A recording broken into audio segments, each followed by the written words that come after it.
I'm Aziza Oladipo, and straight ahead on WVU News, I'll tell you how the Morgantown Municipal Airport is planning to change the community.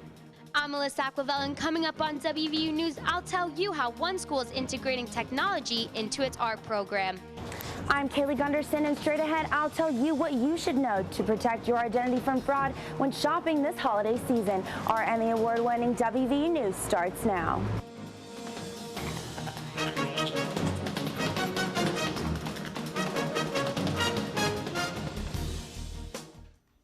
There are over 1.5 million cyber attacks every year, and those numbers will spike during the holiday season. I'm Emily Swecker. And I'm Paige Madden. Healthcare spending in the U.S. is estimated to hit $3.1 trillion by the end of 2015. With this rise in healthcare cost, West Virginia's public employees can expect to see a rise in their premiums and a cut in their benefits. These stories and more on WVU News, an Emmy Award-winning newscast produced by television journalism students right here at West Virginia University. Severe cuts and higher deductibles. This is what PEIA employees are fighting against after voicing their concerns at a recent public hearing. Reporter Lauren McMillan joins us now with an update. Lauren? Thanks, Paige and Emily. This is not the first time state workers and retirees' healthcare costs have faced an increase. Last year, a plan was passed that cut active employee benefits by $33 million and retiree benefits by $8.5 million. West Virginia's Public Employee Insurance Agency has dug themselves in a $120 million hole. And the West Virginia State Legislature has not funded the PEIA for several years, and there's no proposed funding in sight. But now active and retired state employees are calling on them to take action. State public employees and retirees are rallying together against proposed cuts to their health care plans. The Public Employees Insurance Agency is trying to fill a $120 million benefits hole, but state workers say these cuts could be devastating. The deductibles, if a child gets sick, extremely high.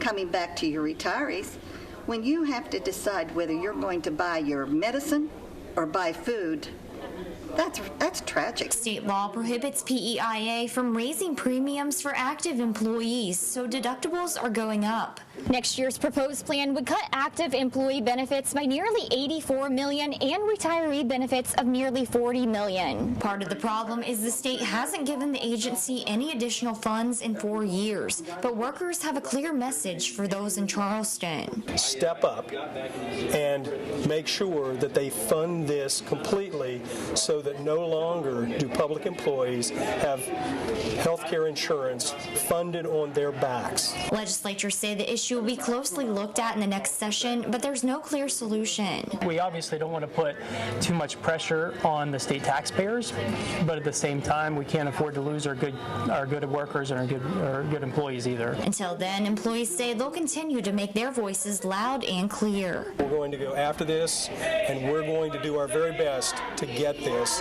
because it's what the children of West Virginia deserve. The Finance Board will vote on the cuts next month. For some family plans, out-of-pocket expenses could jump to $9,000 a year for medical coverage and $5,000 a year for prescription drug benefits. Paige and Emily, back to you. Thanks, Lauren. While state employees are losing money toward their benefits, you could be losing your money and identity by simply shopping online. That's right, Paige. With holidays just around the corner, many consumers are avoiding the crowds by shopping on the internet. Reporter Kaylee Gunderson joins us now in the studio to tell you how to protect yourself while shopping online. Kaylee? Consumers spent nearly $300 billion in online retail sales this year alone, a 10% increase since 2010. But with the rise in online shopping comes the rise in online fraud. I recently learned what to look out for before you complete your purchase on the web. $3,500. It might not seem like much compared to the $50 billion estimate of fraudulent charges each year.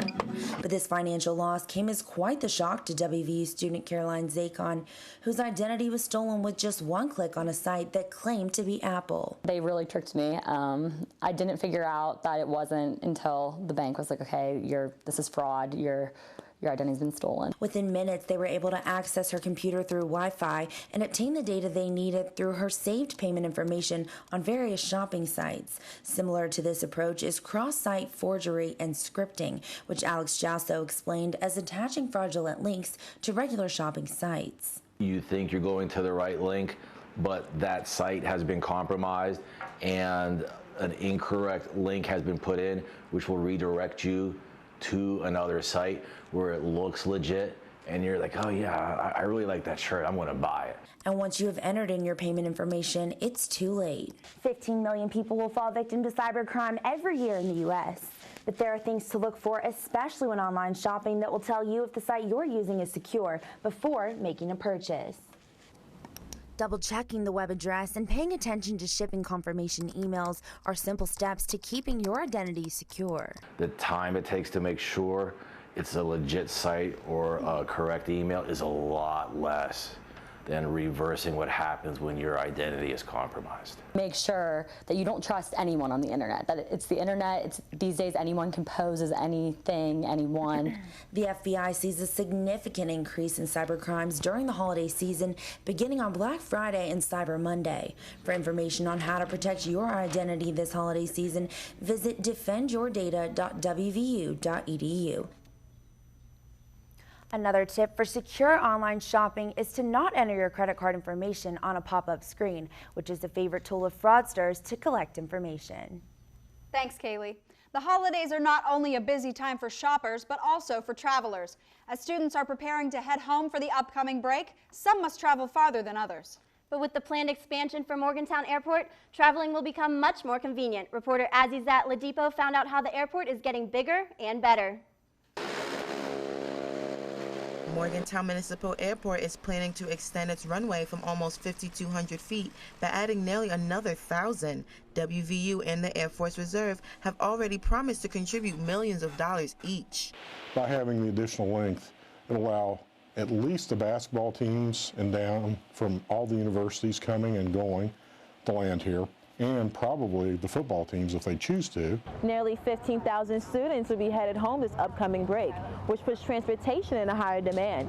And with the airport expanding, students can save more than they think. This expansion is said to help the state bring in more money. Many students currently travel over an hour to Pittsburgh International Airport or depend on the bus service to get back home. I'm from South Jersey, and it's really hard for me to find a way home. I spend a lot of money on gas or time trying to find a ride.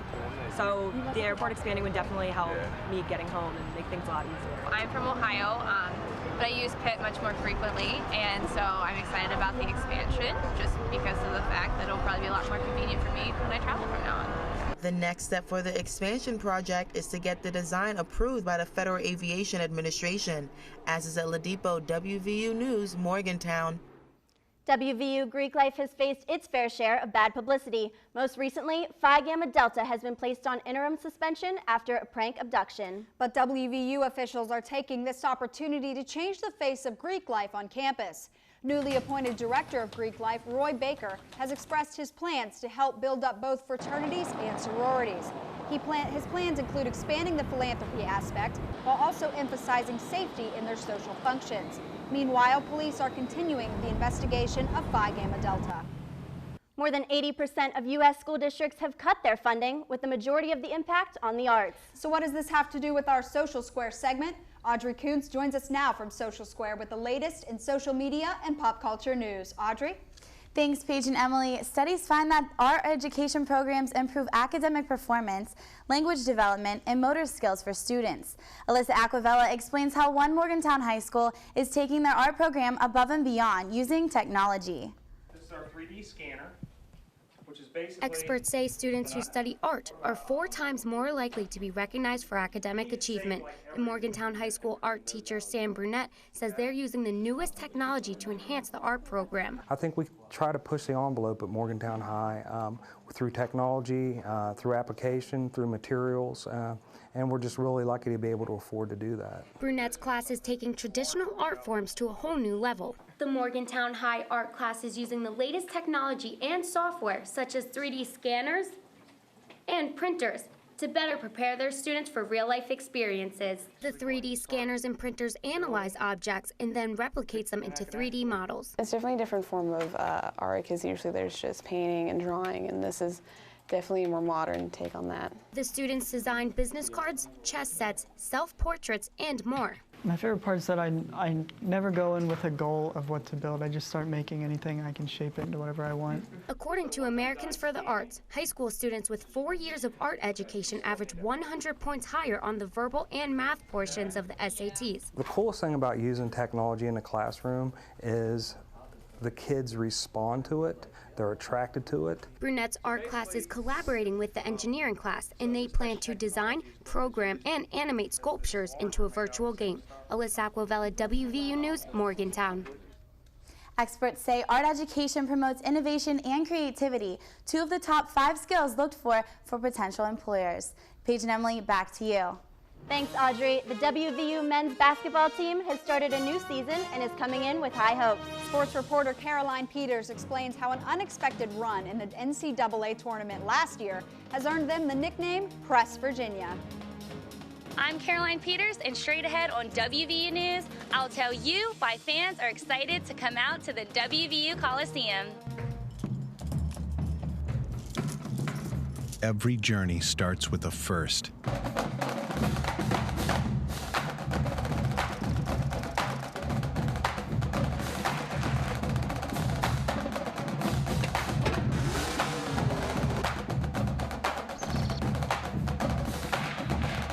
How will you go first?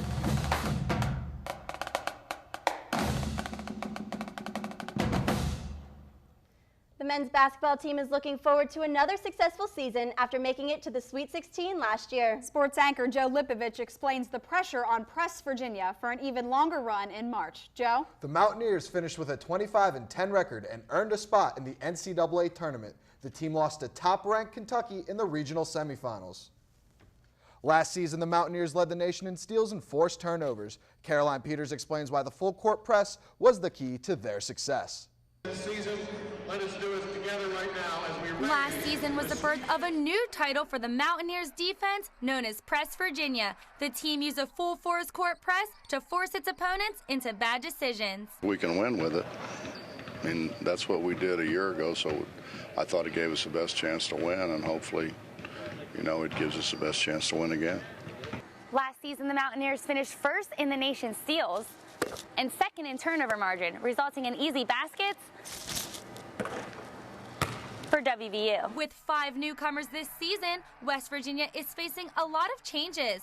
And although the roster has changed some, the Mountaineers plan on keeping the name Press Virginia alive. Just try to pick up where we left off, just try to just play hard and keep the standards up to where we left them off last year. Our goal is to make it as deep in the tournament as we can and win the whole thing, to be honest. The Mountaineers kicked off their season earlier this month. Tickets can be purchased online at WVUgame.com. Caroline Peters, WVU Sports, Morgantown. The team is off to a good start. Their strong defense forced 30 turnovers and secured their 500th win in the Coliseum over Northern Kentucky in the season opener.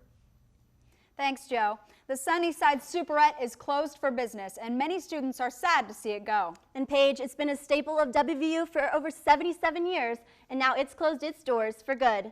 Superette opened in 1938 and was a landmark on campus. Students have stopped to pay their respects to the once popular convenience store. The Superette owner says the recent opening of a nearby Sheetz, along with the extent of the road closure on University Avenue, ultimately doomed the once family-owned business. We're definitely sad to see that store close, Emily. Well, that's going to do it for this week's edition of WVU News. You can visit us online at our website. You can also watch any of our shows on YouTube, and please follow us and our reporters on Twitter. I'm Emily Swecker. And I'm Paige Madden. Thanks for watching WVU News. We'll see you next time.